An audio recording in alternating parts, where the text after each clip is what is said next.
పల్నాడు జిల్లా దాచేపల్లిలో ఆదివారం రాష్ట్ర స్థాయి కరాటే పోటీలు ప్రారంభమయ్యాయి. బి రాజా ఆధ్వర్యంలో సీనియర్ కరాటే మాస్టర్ కుప్పల నరసింహారావు ఆధ్వర్యంలో దాచేపల్లిలో పోటీలు నిర్వహించారు.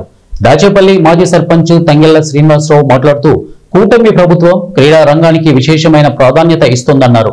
ఆంధ్ర, తమిళనాడు, తెలంగాణ, కర్ణాటక, మహారాష్ట్రల నుంచి సుమారు 500 మందికి పైగా విద్యార్థులు ఈ పోటీలలో పాల్గొన్నారు. ఈరోజు దాచేపల్లి గ్రామంలో కుప్పల నరసింహారావు వారి అమ్మగారు నాన్నగారి యొక్క జ్ఞాపకార్థం యొక్క జనరల్గా జన్మనిచ్చిన తల్లిదండ్రులను గుర్తు చేసుకునే విధానంలో నరసమ్మ గారు ప్రసాద్ గారి జ్ఞాపకగా కరాటే స్పోర్ట్స్ చేయడం జరుగుతూ ఉంది దాచేపల్లి గ్రామంలో.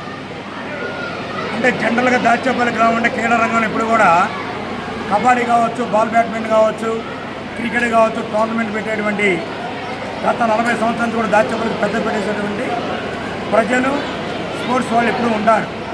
కానీ ఈనాటి కార్యక్రమానికి సారు చిలకలపేట నుండి 1984 నుండి ఈ రోజు వరకు కూడా దరిదాపుగా సుమారుగా వారి చేతుల మీద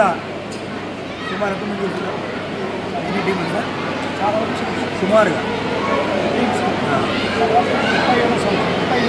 38వ సంవత్సరంగా ప్రతి సంవత్సరం టీంలో భాగంగా ఈనాటి దాచేపల్లి గ్రామంలో 500 మంది పైన పిల్లలు పార్టిసిపేట్ జరిగింది. అంటే ఆడపిల్లలకు ఆత్మరక్షణ కోసం, మగ పిల్లలకు అంటే సమర్థవంతంగా, అర్థవంతంగా, నీతివంతంగా జీవనశైలి ఎలా ఉండాలి, స్పోర్ట్స్ స్పిరిట్స్ ఎలా ఉండాలి, అది పొలిటికల్ కావచ్చు, మన ఆరోగ్య విధానాలు కావచ్చు, అన్ని రంగాల్లో కూడా ముందుకు భాగం.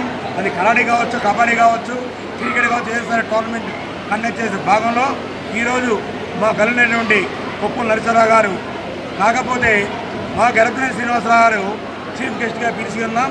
వారు తిరుపతి వెళ్ళడంలో వారు రాలేకపోయారు. రేపు రాబోయే రోజుల్లో దీన్ని మరలా